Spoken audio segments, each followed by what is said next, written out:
आपलं शहर आता स्मार्ट होत आहे। मग तुम्ही कधी स्मार्ट होताय? स्मार्ट न्यूजचे यूट्यूब चॅनल सबस्क्राइब करा, स्मार्ट बना। नोटिफिकेशनसाठी बेल आइकॉन पर क्लिक करा। नमस्कार, मैं ओमकार अंगड़ी। स्मार्ट प्लस के आज के समाचार में आपका स्वागत। नजर सबसे पहले सुर्खियों पर। उद्धव ठाकरे समूह की मशाल प्रज्वलित, ऋतुजा लटके की विजय। खानापुर मई समिति की एकता का फैसला सोमवार को होगा। पूर्व विधायक एसएस पुजारी का निधन। राष्ट्रीय स्वयंसेवक संघ का शानदार संचलन। ज्योतिर्लिंग मंदिर में कार्तिकोत्सव संपन्न। जिले में टीईटी की परीक्षा सुचारू रूप से संपन्न।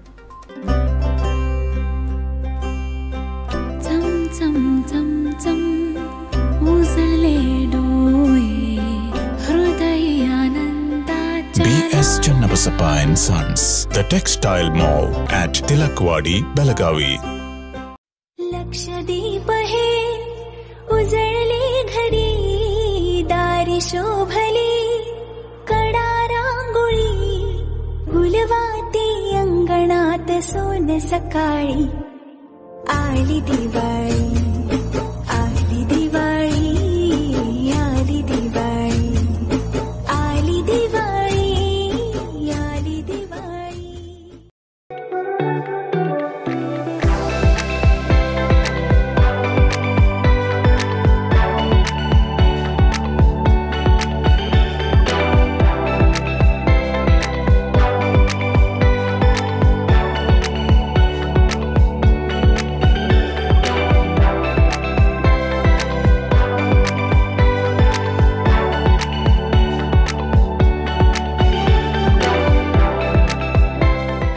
अब समाचार विस्तार से। अंधेरी विधानसभा उपचुनाव में शिवसेना की उम्मीदवार ऋतुजा लटके ने अपेक्षित जीत हासिल की है, जो शिवसेना के उद्धव ठाकरे समूह के लिए प्रतिष्ठित है।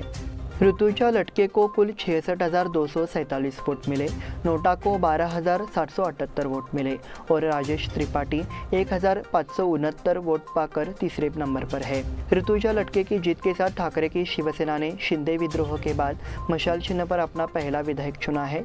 मशाल चिन्ह पर यह जीत उद्धव ठाकरे के लिए बहुत महत्वपूर्ण और सशक्त बनाने वाली है। इस चुनाव में बीजेपी पीछे हट गई थी, इसी वजह से लटके की जीत लगभग तय मानी जा रही थी। हालांकि लटके जीत गई है, लेकिन इस चुनाव में नोटा से करीब 9,000 वोट हार गई है। इसी वजह से उद्धव ठाकरे समूह के नेता अनिल परब ने बीजेपी की आलोचना की है। खानापुर मई समिति की एकता का फैसला सोमवार को होगा। खानापुर तालुका में मई समिति 2 ग्रुप में बंट गई है। दोनों गुटों को एक साथ लाने के लिए सोमवार को दोनों गुटों से चर्चा कर एकता की प्रक्रिया को आगे बढ़ाने का प्रस्ताव है। 7 तारीख को सुबह 11 बजे शिव स्मारक के सभागार में मध्यवर्ती मई समिति के प्रतिनिधियों की मौजूदगी में बैठक बुलाई गई है। गुंजे में मौली समूह और तालुका के 61 वफादार कार्यकर्ता शनिवार को एक संदर्भ में अध्यक्ष दीपक दलवी, कोषाध्यक्ष प्रकाश मरगाले, कार्यकारी अध्यक्ष पूर्व विधायक मनोहर किनेकर, महासचिव मालोजी अष्टेकर आदि से मुलाकात की। अध्यक्ष दलवी के आवास पर कार्यकर्ताओं ने संवेदनाएं व्यक्त की। तालुका सीमा आंदोलन की स्थिति, मराठी भाषा संस्कृति पर हमले, राजनीतिक स्थिति और संगठन के पीछे हटने पर मुख्य रूप से चर्चा की गई। इसके बाद बयान दिया गया। सोमवार को होने वाली बैठक में तालुका में दोनों समूहों के साथ चर्चा के बाद निर्णय लिया जाएगा। इसलिए सीमावर्ती क्षेत्र के साथ साथ पूरे खानापुर तालुका का ध्यान इस बैठक की ओर गया है।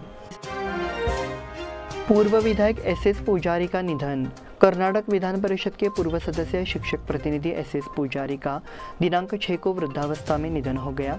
उन्होंने शिक्षक प्रतिनिधि के रूप में अपने उत्कृष्ट प्रदर्शन के कारण अपनी पहचान बनाई। उन्होंने विभिन्न शिक्षक संघों की स्थापना की। वो कर्नाटक माध्यमिक शिक्षक संघ के संस्थापक सदस्य थे। उन्होंने लगभग 30 वर्षों तक माध्यमिक विद्यालय के शिक्षक के रूप में कार्य किया।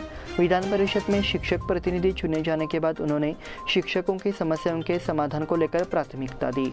सभी क्षेत्रों में उनका हमेशा सम्मान किया जाता था, क्योंकि उन्होंने सभी भाषाई शिक्षकों के प्रतिनिधियों का नेतृत्व किया था। राष्ट्रीय स्वयंसेवक संघ का शानदार संचलन। राष्ट्रीय स्वयंसेवक संघ की ओर से शनिवार को एक शानदार संचलन का आयोजन किया गया। शहर की मुख्य सड़क पर हुई संचलन ने शहरवासियों का ध्यान अपनी ओर खींचा था। इस अवसर पर संघ का वार्षिक सार्वजनिक समारोह भी आयोजित किया गया। इस कार्यक्रम के लिए संघ के वरिष्ठ प्रचारक रमन्ना और संगोली रायण्णा बीएड कॉलेज प्राचार्य डॉक्टर बीजी धारवाड़ बतौर मुख्य अतिथि मौजूद थे। नगर संघ के नेता बालना कगनगी के मार्गदर्शन में एक शानदार कार्यक्रम आयोजित किया गया।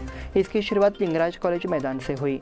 वहां से सरदार हाई स्कूल मार्ग, काकतीवेस रोड, शनिवार कूट, गणपत गली, नरगुंदकर भावे चौक, मारुति गली, हुतात्मा चौक, किर्लोस्कर रोड, धर्मवीर संभाजी चौक, कॉलेज रोड, फिर लिंगराज मैदान पहुंचकर संचलन का समापन किया। ज्योतिर्लिंग मंदिर में कार्तिकोत्सव संपन्न। नार्वेकर गली स्थित ज्योतिर्लिंग देवस्थान में रविवार को कार्तिकोत्सव धूमधाम से मनाया गया। दादा अष्टकर ज्योतिबा भक्त मंडल ने कार्यक्रम का आयोजन किया। रविवार की सुबह कार्तिक उत्सव के अवसर पर भक्त मंडल की ओर से मूर्ति पर 25 नदियों का जल रुद्राभिषेक किया गया। इस मौके पर ज्योतिर्लिंग को खूबसूरत फूलों से सजाया गया। इस समय देश भर से लाई गई 25 नदियों का पानी अभिषेक के लिए इस्तेमाल किया जाता था। इससे पहले शहर के मुख्य मार्ग से कलशों का जुलूस निकाला गया और इन कलशों को नार्वेकर गली स्थित ज्योतिर्लिंग मंदिर में लाया गया। इस बार सिर पर कलश लेकर महिलाओं ने जुलूस में हिस्सा लिया। दादा अष्टकर भक्त मंडल के सदस्यों ने मूर्ति पर रुद्राभिषेक किया और होम हवन किया। शाम को कार्तिक उत्सव बड़ी भक्ति के साथ किया गया।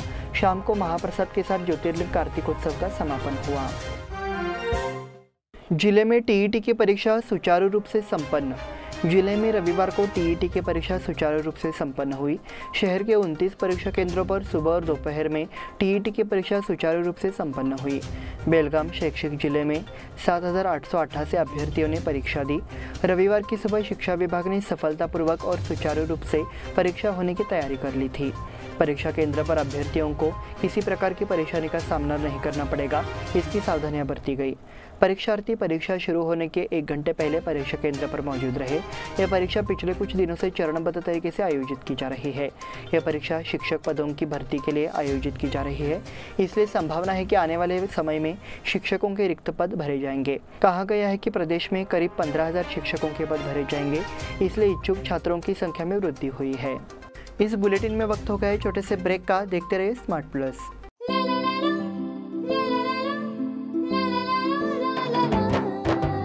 जले दीप अंगना में होगी रोशन दुनिया, पलकों तले छा जाए चांद तारों का साया।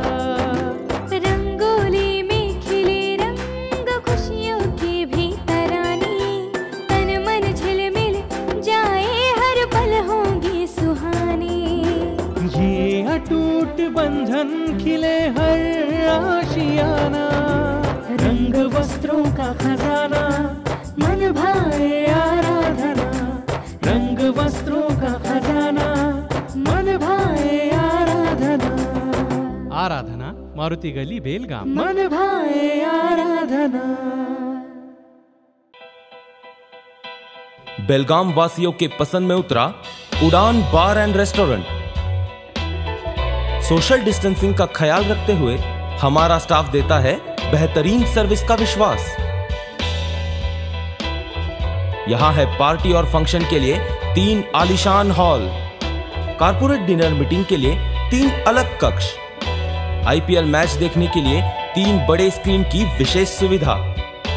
इसके साथ ही साफ सुथरा किचन, जहां हमारा वेल क्वालिफाइड स्टाफ देता है क्वालिटी और हाइजीनिक फूड की गारंटी। तो फिर खाने की हो बात तो आना परिवार के साथ।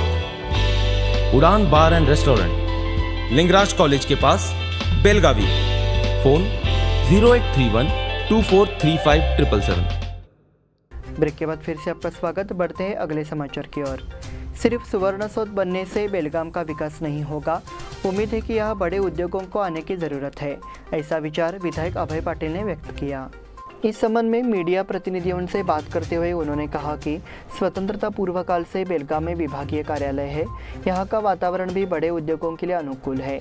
तत्कालीन बॉम्बे कर्नाटक क्षेत्र में भी बेलगाम का अद्वितीय महत्व था, लेकिन समय के साथ साथ यहाँ उद्योग की स्थापना के लिए कई समस्याएं खड़ी होती नजर आ रही है। इससे पहले हमारे जिले में आने वाले कई बड़े उद्योग या तो दूसरे जिले में चले गए हैं या फिर विदेश में, लेकिन अब बेलगाम में बड़े उद्योगों के आने की ज़रूरत है। बेलगाम में विशेष अनुदान देकर उद्योग उद्योग बनाए, स्थानीय के साथ साथ जिले के युवाओं को भी रोजगार दे। 60 वर्षों में बेलगाम सीमावर्ती जिले पर किसी ने ज़्यादा ध्यान नहीं दिया। किसी भी मुख्यमंत्री ने बेलगाम को विशेष फंड नहीं दिया है, लेकिन येडियुरप्पा के मुख्यमंत्री बनने के बाद उन्होंने ध्यान दिया। इसके बाद जगदीश शेट्टर, सदानंद गौड़ा और अब बसवराज बोम्मई भी बेलगाम के लिए विशेष अनुदान दे रहे हैं। उन्हें भी अब यहाँ उद्योग स्थापित करने की पहल करनी चाहिए, ऐसे विधायक अभय पाटिल ने कहा। महाराष्ट्र महिला आयोग के अध्यक्ष पद को पद से हटाने की मांग। श्री शिव प्रतिष्ठान हिंदुस्तान संस्था के संस्थापक संभाजीराव भिडे गुरुजी को एक महिला पत्रकार के साथ चर्चा संबंधी उनके बयान को तोड़ मरोड़ कर जानबूझकर निशाना बनाया जा रहा है। इस सुझाव का अर्थ समझे बिना कि महिलाएं भारत के सम्मान है, भिडे गुरुजी को महिला विरोधी करार देने का प्रयास किया जा रहा है। महिला आयोग की अध्यक्षता निष्पक्ष होनी चाहिए, लेकिन राजनीतिक उद्देश्यों के लिए अपने पद का उपयोग करते हुए श्रीमती चाकणदार को पद पर बने रहने का कोई नैतिक अधिकार नहीं है। इसलिए समिति के संयोजक सुनील घनवट ने मांग रखी है कि सरकार उन्हें तत्काल इस पद से हटाकर एक स्वतंत्र व्यक्ति को महिला आयोग का अध्यक्ष नियुक्त करे। जिले के कांग्रेसी सदस्य भाजपा में शामिल होने का दावा। कांग्रेस एक डूबता जहाज है तो भाजपा उगता सूरज है। उगते सूरज के आगे सब झुकते हैं, डूबते जहाज पर कोई नहीं चढ़ता। भाजपा के पूर्व जिलाध्यक्ष पूर्व विधायक संजय पाटिल ने कहा कि लक्ष्मी हेबालकर और उनके भाई चन्नाराज हट्टीहोली जल्द ही भाजपा में शामिल होने की उम्मीद है। कांग्रेस विधायक चन्नाराज हट्टीहोली ने कहा कि बेलगाम से भाजपा के कुछ नेता कांग्रेस में शामिल होंगे। इस पर शनिवार को बेलगाम में प्रतिक्रिया देते हुए बीजेपी के पूर्व विधायक संजय पाटिल ने कहा कि ऐसी खबरें हैं कि लक्ष्मी हेबालकर और चन्नाराज हट्टीहोली दोनों बीजेपी में शामिल होंगे। उन्होंने कहा कि पार्टी में किसे शामिल किया जाए, इस पर फैसला भाजपा हाईकमांड ही लेगा। जिजामाता हाईस्कूल के सेवानिवृत्त प्राचार्य वीबी देसाई का विदाई समारोह। मराठा मंडल शिक्षा बोर्ड के जिजामाता हाईस्कूल के सेवानिवृत्त प्राचार्य विलास बी देसाई को उनकी सेवानिवृत्ति पर सम्मानित किया गया। कार्यक्रम की अध्यक्षता प्रभारी प्राचार्य बीएम पाटिल थे। साथ ही सत्कार मूर्ति विलास देसाई और श्रीमती पूजा देसाई के साथ वाइस प्रिंसिपल एनलेन शिंदे, अंडर ग्रेजुएट कॉलेज के प्राचार्य एसएस पाटिल, सेंट्रल हाईस्कूल के प्राचार्य वीए हसबे, मुख्य वक्ता एनडी पाटिल और स्कूल की प्रधानमंत्री धनश्री राक्षे मंच पर थी। इस मौके पर कार्यक्रम की शुरुआत स्वागत गीत से हुई। बीएम पाटिल ने स्वागत किया। शिक्षिका एनबी पावशे ने सत्कार मूर्ति के कार्यों की समीक्षा की। वीबी देसाई ने सत्कार को जवाब दिया। कार्यक्रम समन्वयक एएस चव्हाण ने किया तो एसपी पाटिल ने धन्यवाद ज्ञापित किया। सीमा मुद्दों पर सही कदम उठाने का स्वागत। अगर महाराष्ट्र और कर्नाटक के राज्यपाल अंतर्राज्य बैठक के अवसर पर एक साथ आते हैं तो इससे सीमा मुद्दों को हल करने में मदद मिलेगी। और हम ये भी जानते हैं कि अलमट्टी बांध को लेकर दोनों राज्यों के बीच उत्पन्न विवाद को सुलझाने की दिशा में एक सकारात्मक कदम है। महाराष्ट्र राज्य के उच्च और तकनीकी शिक्षा मंत्री चंद्रकांत पाटिल ने शुक्रवार को पत्रकारों से बात करते हुए कहा, दोनों राज्यों के 4-5 पड़ोसी जिलों के अधिकारियों को अंतर्राज्यीय समन्वय बैठक के लिए बुलाया गया था। इस मौके पर यह कहने में कोई हर्ज नहीं है कि सीमा क्षेत्र में अलमट्टी विवाद बांध को लेकर चल रहे विवाद के समाधान के लिए एक सकारात्मक कदम है। इस बैठक में जो फैसला होगा उसे लागू करने की जिम्मेदारी दोनों राज्यों के मुखिया पर होगी। इसीलिए महाराष्ट्र और कर्नाटक के मुख्यमंत्री मिल सकते हैं, ऐसा पाटिल ने कहा।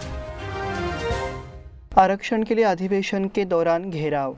पिछड़े वर्ग के लिए आरक्षण की मांग को लेकर लिंगायत पंचमसाली समुदाय ने जोरदार आंदोलन शुरू कर दिया है। इसी तर्ज पर अब मराठा समुदाय भी आक्रामक हो गया है। इस समुदाय को 2A आरक्षण नहीं मिला तो बेलगाम में शीतकालीन सत्र के दौरान सुवर्ण सौध को 25,000 समुदाय के सदस्यों के साथ घेरने की चेतावनी दी गई है। राज्य सरकार ने कुछ दिन पहले एक अध्यादेश जारी कर अनुसूचित जाति और जनजाति के लिए आरक्षण बढ़ा दिया है। इसलिए अन्य पिछड़े वर्ग अब आक्रामक हो गए हैं। मराठा समुदाय पिछले कई सालों से 2A आरक्षण की मांग कर रहा है। अभी तक इस पर कोई ठोस फैसला नहीं लिया गया है। इस पर कर्नाटक क्षत्रिय मराठा महासभा ने नाराजगी जताई है। महासभा के प्रदेश अध्यक्ष श्यामसुंदर गायकवाड़, पूर्व विधायक मनोहर कड़ोलकर ने प्रेस वार्ता कर समाज के विकास के लिए आरक्षण बढ़ाने की मांग की। इसी के साथ स्मार्ट प्लस के आज के समाचार समाप्त हुए। धन्यवाद।